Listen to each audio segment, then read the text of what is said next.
¿Cuáles son los grupos de antibióticos que actúan a nivel del ribosoma 50S, inhibiendo la síntesis de proteínas?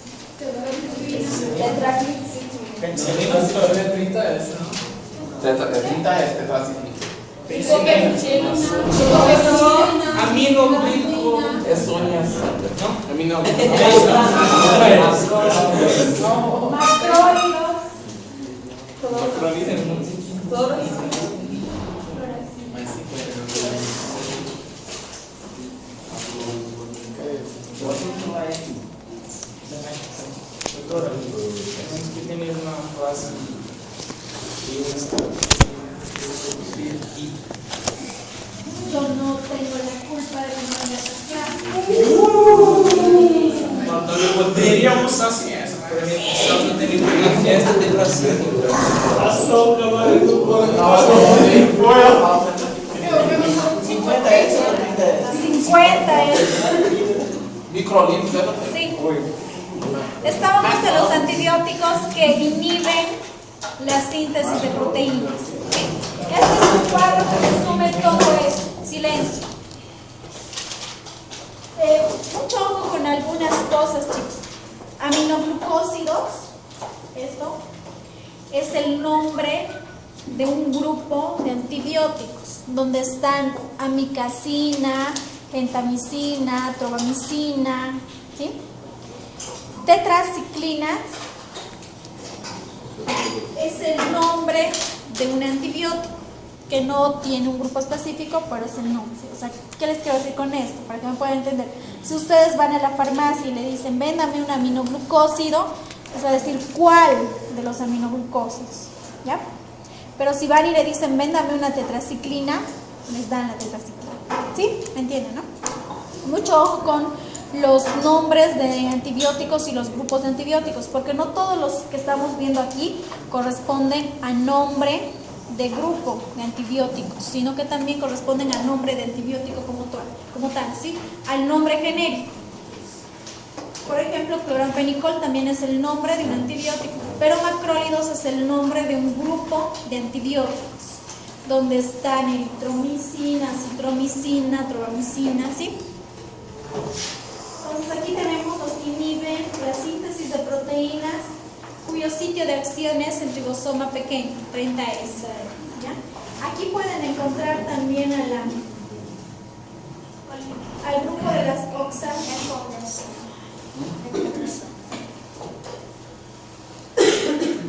donde está el antibiótico del cual les hablé. Oxacilidones, sí. Está el grupo, está el antibiótico linezolid. También está en este grupo oxacilidonas.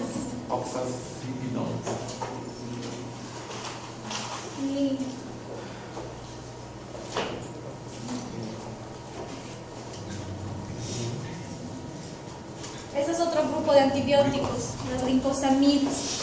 En este está la clindamicina.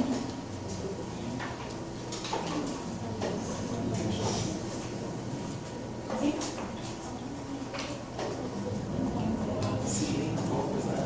Clindamicina, lincosamidas.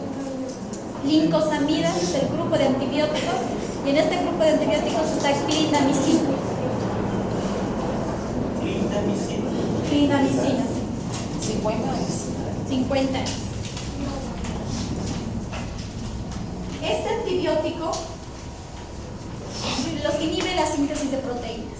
Sitio de acción, TENTRA-S, sitio de acción, ribosoma 50S. ¿Sí? ¿Qué es lo que van a hacer? Evitar ambos. La única función que van a cumplir o cómo van a evitar de que se lleve a cabo la síntesis de proteínas es evitando de que este ribosoma, el ribosoma pequeño, donde va junto con el ARN de transferencia. ¿Qué tenía el ARN de transferencia para que se lleve a cabo la síntesis de proteínas? El anticodón, ¿verdad? Junto con el ribosoma pequeño se dirigen hacia el ribosoma grande, donde se encuentra ahí. ¿Quién se encontraba en el ribosoma grande? El codón, ¿verdad? Entonces lo único que hacen estos antibióticos es evitar la unión de codón y anticodón para que no se lleve a cabo la síntesis de proteínas. Ciérralo la puerta, por favor. Este antibiótico, ya hemos hablado de mecanismo y sitio de acción. Ahora les voy a hablar de la actividad. Dijimos que los antibióticos, según la actividad, se clasificaban en los antibióticos en bactericidas y bacteriostáticos. Aminoglucósido es bactericida. ¿Sí? Tetraciclinas junto con cloramfenicol y macrólidos son bacteriostáticos. ¿Ya? Pero después aminoglucósidos junto con oxazolidonas y lincosaminas son bactericidas. ¿Y vos qué? Bactericidas. Tetraciclina, cloramfenicol y macrólidos bacteroestáticos. Los bacteroestáticos eran aquellos que inhibían la síntesis eran aquellos que destruían a la bacteria por completo o inhibían el crecimiento. Inhibían el crecimiento, ¿verdad? Todos estos antibióticos tienen un espectro de acción amplio, excepto esto no porque sea de su naturaleza, ¿ya? Los macrólidos, silencio, actúan más sobre bacterias gram positivas y carecen de cierta actividad sobre bacterias gram negativas, pero no es por su naturaleza, sino porque a lo largo de que las personas han ido consumiendo estos antibióticos, es decir, a lo largo de que las bacterias se han enfrentado a este grupo de antibióticos, han ido creando resistencia. Y la mayoría de las bacterias gram negativas ha creado resistencia a los macrólidos, ¿sí? Después todos son de amplio espectro. Aminoglucósidos actúa tanto en bacterias gram positivas como bacterias gram negativas. La única diferencia es que no va a actuar ni en bacterias gram positivas ni en bacterias gram negativas anaerobias estrictas. Solo actúa en aerobias. ¿Sí? Los aminoglucósidos, estos. Este grupo de antibióticos solo va a actuar en aerobias, tanto gram positivas como gram negativas. ¿Por qué? ¿Por qué no actúa en anaerobias? Porque cuando este antibiótico quiere entrar al ribosoma 30S para cumplir su mecanismo de acción, el traspaso por la membrana citoplasmática es dependiente de oxígeno. Lo hace a través de energía dependiente de oxígeno. ¿Sí? Entonces, en bacterias anaerobias no lo va a poder traspasar. Si no llega a su sitio de acción, hemos dicho que no se lleva a cabo el mecanismo de acción, ¿verdad? Eso en cuanto a los aminoglucósidos. ¿Se acuerdan? Les he hablado de los mecanismos de resistencia, que era lo que la bacteria hacía para que el antibiótico no la destruya, ¿verdad? Y estos mecanismos de resistencia son similares en todos los tipos de antibióticos: macrólidos, aminoglucósidos, lincosamidas, oxazolidonas. En los antibióticos tetraciclinas, cloramfenicol, tienen los mismos, se hacen en las bacterias los mismos mecanismos de resistencia contra este grupo de bacterias. Las bombas de flujo, que el antibiótico venía, entraba dentro del citoplasma, pero no alcanzaba a llegar al ribosoma, ¿verdad? 30S, 50S. Las proteínas lo veían del antibiótico y lo volvían a expulsar, ¿sí? Luego estaba de que había enzimas que tenía la bacteria y modificaban el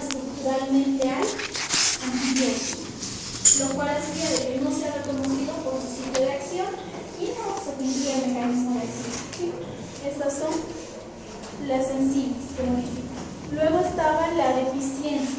Esto de la deficiencia de energía, de herramientas de energía, solo se hace contra los aminoglucósidos, ¿ya? Porque estos aminoglucósidos son los únicos que necesitan energía dependiendo del oxígeno para atravesar la membrana citoplasmática y llegar al ribosoma 30S, ¿verdad? Después mutaciones al nivel del ribosoma, cambiar estructuralmente el nivel del ribosoma, ponerle un objetivo, cosa de enmascararlo y que no sea visible por el antibiótico. Si el antibiótico no ve su sitio de acción, no va a haber mecanismo de acción, ¿sí? Las tetraciclinas, ya les he dicho, son bacteriostáticos, son de amplio espectro. Igual, ¿cuál es el sitio de acción de las tetraciclinas? Ribosoma 30S. ¿Su mecanismo de acción ahí atrás?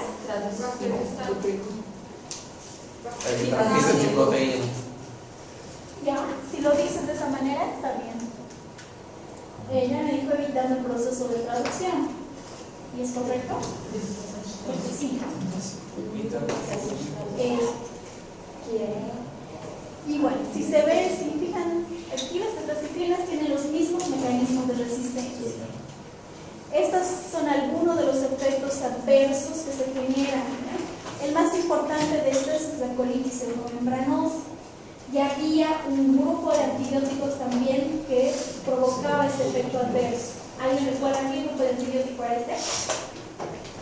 Que también al consumir de manera indiscriminada los antibióticos podría el paciente desarrollar una colitis pseudomembranosa. Se da con las tetraciclinas, pero también se da con otro grupo de antibióticos. No, ya lo hemos visto en otros casos.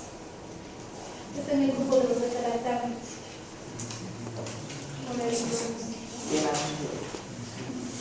Las cefalosporines. Entonces, esos dos tetraciclinas de aminoglucósidos, sitio de acción, ribosoma 30S. La inhibición inhibir la síntesis de proteínas. ¿Cuál es el sitio de acción de los macrólidos? 50. ¿Su mecanismo de acción? Inhibir la síntesis proteica. Su espectro de acción, dijimos reducido, pero no por su naturaleza, sino porque lo iba adquiriendo. ¿Sí? Su actividad, y sepan discriminar bien. Espectro de acción es muy diferente a actividad, muy diferente a mecanismo de acción y muy diferente a sitio de acción. ¿Sí? Sitio de acción es donde llega el antibiótico. Mecanismo de acción es lo que va a provocar cuando se une a su sitio de acción. ¿Cómo poner los bactericidas y los bacteriostáticos? Sí, pero de todos los que hemos visto hasta ahorita, los únicos que son bacteriostáticos son estos, los macrólidos. ¿Alguien tiene? Parece que me olvidó el laboratorio. Los macrólidos, las tetraciclinas,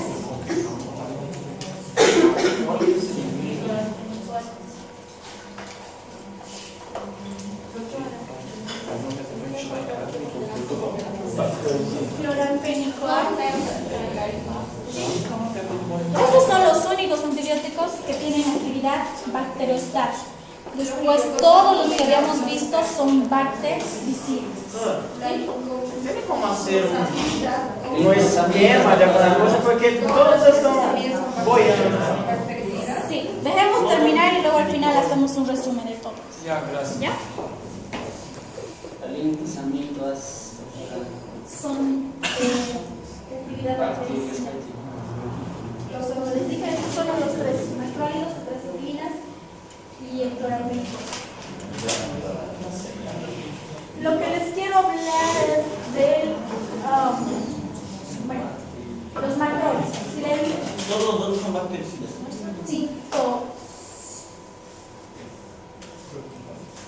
La clindamicina, que también está en este grupo, en el grupo de las glicosamidas, cuyo sitio de acción es el ribosoma 50. Mecanismo de acción, inhibir la síntesis de proteínas.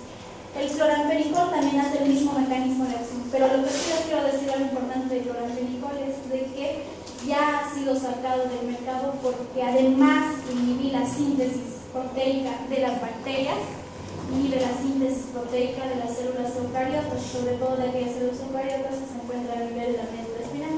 Es decir, un efecto adverso importante que provocan es la aplasia medular, ¿no? Entonces, mucho cuidado con manejar el cloramfenicol, sobre todo en niños, neonatos, niños, mujeres embarazadas, ¿sí? Mucho ojo con el cloramfenicol. Si antes se descubran su efecto adverso de aplasia medular, antes era bastante usado para tratar sobre todo infecciones gastrointestinales dadas por salmonelas. ¿A ti te han oído hablar de la fiebre tifoidea? Me imagino que de repente algunos de ustedes se han enfermado alguna vez fiebre tifoidea. ¿Han oído hablar de esa enfermedad? Sí. ¿El efecto también las síntesis proteicas de las células eucariotas? Sí, no. ¿Qué dijo que era el efecto adverso? Aplasia medular. Las fiebres tifoideas antiguamente eran tratadas con cloramfenicol, ¿sí? Es de amplio espectro y estos son los mecanismos de resistencia. Los mecanismos de resistencia no cambian, ¿sí? Son los mismos siempre y cuando su sitio o su mecanismo de resistencia, el mecanismo de resistencia es el mismo, no cambia en aquellos que inhiben la síntesis de proteínas. Aquellos que inhiben la síntesis de ácidos nucleicos, para esto les dije, recuerden las enzimas que actuaban en el proceso de replicación. ¿Qué función tenía la enzima quirasa y la helicasa? La quirasa. Entonces ustedes ubican el proceso de replicación. Este grupo de antibióticos, las timolonas, inactivan a estas enzimas, a las topoisomerasas, ¿ya? Hacen de que esas enzimas no cumplan su función. Si no cumplen su función adecuada, ¿creen ustedes que se lleve a cabo el proceso de replicación del ADN? No, ¿verdad?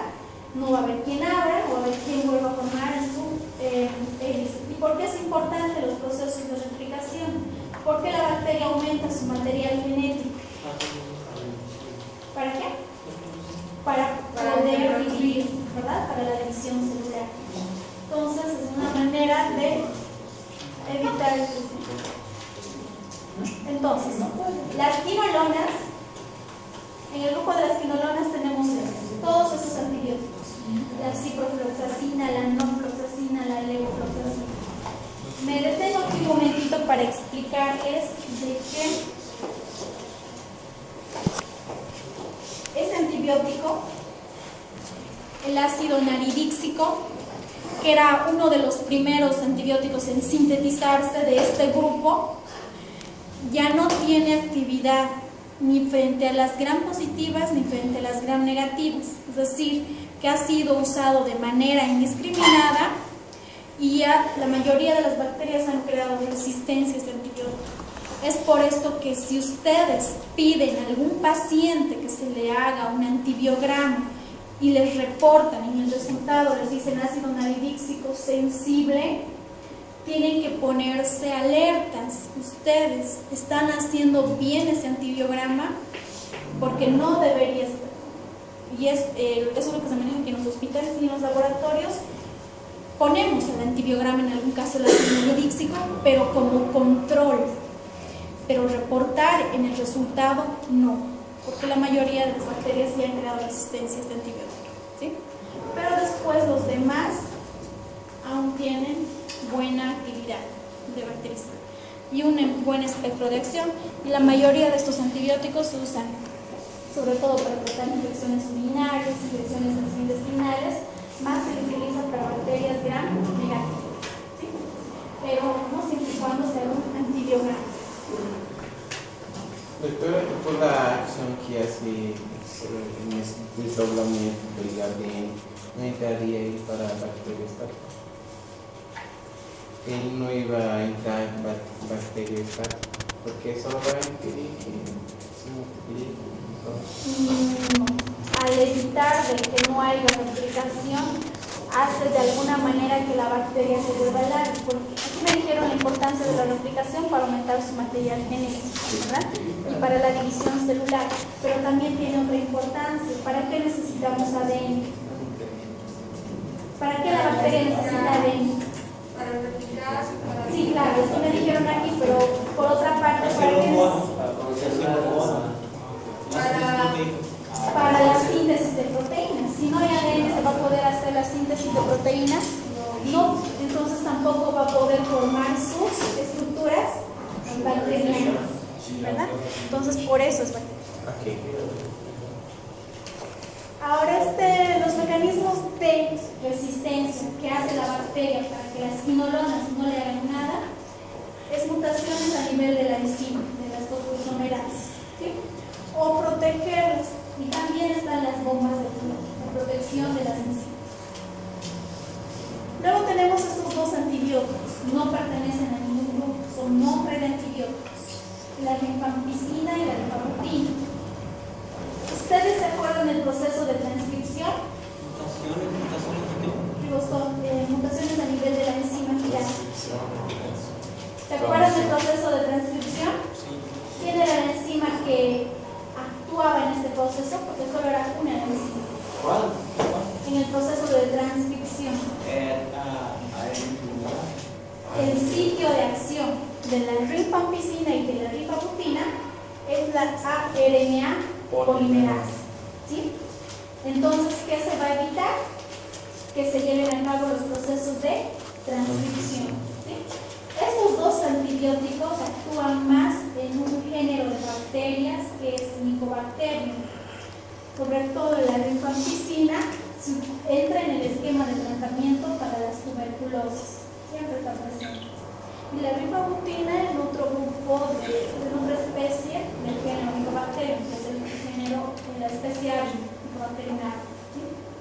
Entonces generalmente se utiliza para eso, pero también tiene actividad contra otras bacterias. En cuanto a ese es el último grupo de los antibióticos, y luego hacemos el esquema que quiere como resumen, ¿sí? Los antimetabolitos. En el grupo de los antimetabolitos están dos antibióticos. No sé si han oído hablar de este antibiótico.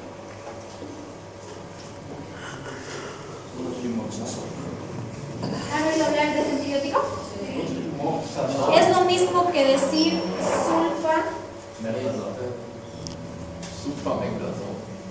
sulfametoxazol trimetropina.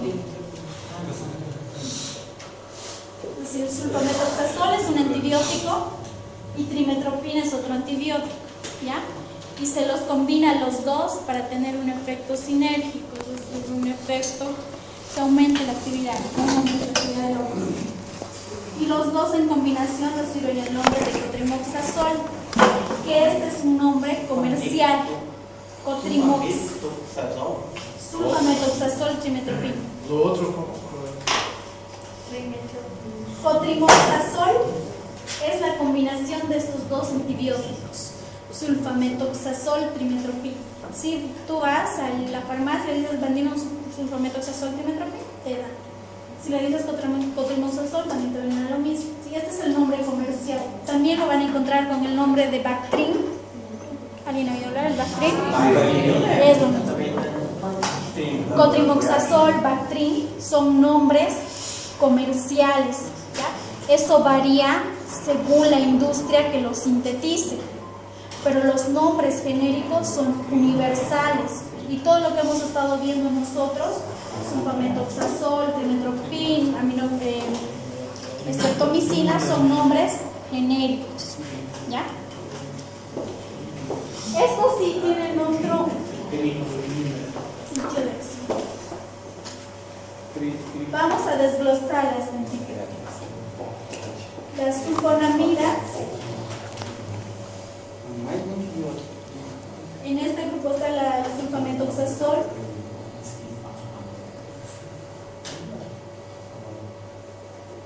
y por aquí vamos a hablar del trimetropin. El fólico es un nutriente que las bacterias sintetizan. Sintetizan de alguna manera para poder generar bases nitrogenadas. ¿Cuáles son las bases nitrogenadas?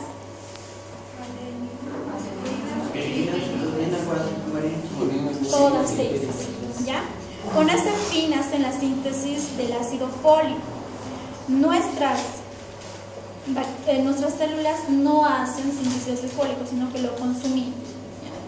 Entonces, para que empiecen la síntesis del ácido fólico, las bacterias necesitan un metabolito que se llama para-amino-benzoico.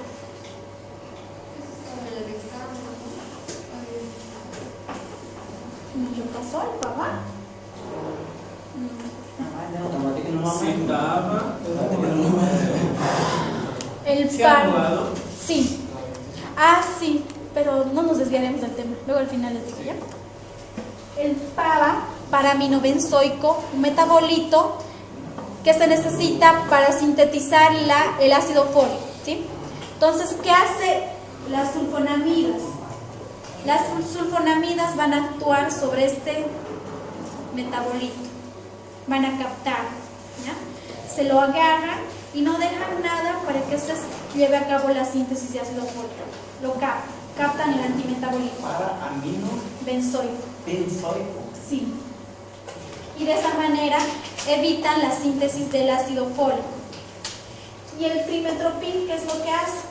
Una vez que se inicia, o sea, si no actuaría adecuadamente la sulfonamida, se llevaría a cabo la síntesis de ácido fólico desde el para-aminobenzoico hasta el ácido dihidrofólico o dihidrofolato, ¿ya?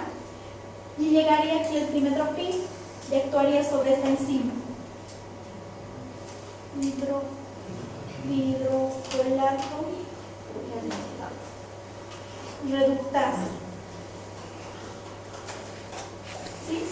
Esta enzima es la encargada de transformar el ácido dihidrofólico en ácido tetrahidrofólico, ¿ya?